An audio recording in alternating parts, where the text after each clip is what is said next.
Voilà les avis des concitoyens, monsieur le ministre. On revient à vous. Vous les avez écoutés. Oui. Les avis sont partagés. Justement, donc il y a trop d'attentes de la population et j'espère que les SAO seront à la hauteur. Ok, à la veille de cette grande rencontre, monsieur le ministre, Tchad-Ghana, un match que l'équipe nationale jouera sur ses propres installations après plus de 5 ans. Quels sont les défis à relever? Très bien, comme vous l'avez si bien rappelé, que ça fait à peu près plus de 5 ans que les SAO n'ont pas joué à domicile, c'est chez eux. Aujourd'hui, cette opportunité offre beaucoup d'engouement et de fierté au sein de la population. Et nous avons vu aujourd'hui que les Tchadiens se sont réunis tous autour de leur équipe. Et ça fait une fierté nationale. Et cela est dû aujourd'hui du fait que nous avons aujourd'hui un nouveau stade. Les grands défis, nous avons deux grands défis aujourd'hui par rapport à ça.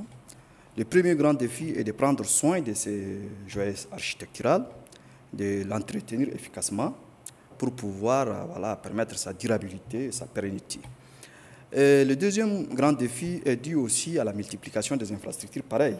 Donc cela permettra à notre équipe de toujours jouer à domicile. Voilà. Les SAO sont d'ores et déjà éliminés de la Coupe du Monde 2026, monsieur le ministre, et de la CAN également.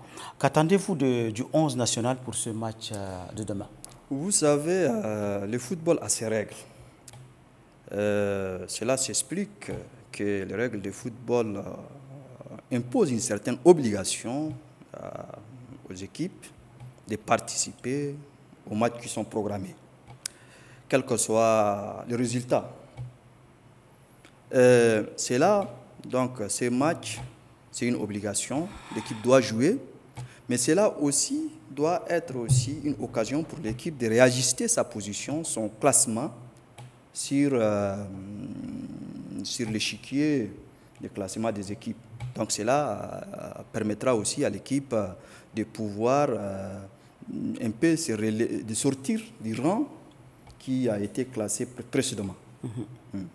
Ok, les SAO ont un nouveau staff technique avec à sa tête un entraîneur hispano-suisse. Quels sont les réels objectifs du ministère de la Jeunesse et des Sports et la Fédération tchadienne de football association avec Raoul Savoy? D'abord, il faudrait rappeler le contexte. Dans quel contexte Raoul Savoy a été choisi, plutôt Raoul Savoy. À notre prise de service, nous sommes arrivés dans un contexte où il faut se préparer à l'arrivée d'une nouvelle fédération. Et il n'y avait pas un staff technique de SAO, parce que le staff technique, le contrat a été expiré. Donc, il faut choisir un nouvel staff technique, et il faudrait aussi préparer à la transition pour que la nouvelle fédération prenne les choses en main pour avoir une équipe qui est durable. Donc, ce choix a été opéré de confier l'équipe de façon temporaire à une équipe, à un staff technique qui est dirigé par l'entraîneur Tahir Zakaria pour une période très limitée. Après cela, l'objectif qui est recherché derrière le choix de cet entraîneur, c'est de pouvoir constituer une équipe durable pour l'équipe nationale. Un staff technique durable pour pouvoir construire une équipe solide, efficace et compétitive. C'est ça l'objectif. Et nous, en tant qu'organe politique du gouvernement, nous avons adressé une directive à la fédération en expliquant la vision et la politique du gouvernement en matière de football. Et nous lui avions demandé de mettre en place un comité qui va définir les critères objectifs de sélection d'un entraîneur, de l'staff, de l'équipe technique, mais aussi de définir les modalités de paiement. C'est important parce qu'avant, ça n'existait pas. On prend un entraîneur, on le teste une année, quelques mois, on le fait partir. Et cela a une conséquence qui est très négative sur le développement de notre équipe nationale. Donc nous avons voulu et nous avons demandé à la fédération de prendre sa responsabilité, de mettre en place un comité qui va permettre au recrutement d'un entraîneur de manière objective, claire, avec des critères préalablement bien établis. Et c'est ce que la fédération a fait. M. Raoul Savoie a été sélectionné dans ce contexte. Donc cela, maintenant, a permis à l'équipe nationale d'avoir un staff technique qui est aussi compétent et qui est reconnu sur le plan international. Et j'espère qu'avec la durée, les résultats se suivront. Monsieur le ministre, on va profiter de votre occasion pour vous demander quelle est la réelle politique de redynamisation du sport en général qu'entend votre département et qu'en est-il de la subvention des fédérations? La politique des sports aujourd'hui au Tchad est sans ambiguïté. Elle se repose entièrement et elle a pour soubassement et pour socle la politique du chef de l'État, qui a pour ambition de faire rayonner les sports tchadiens.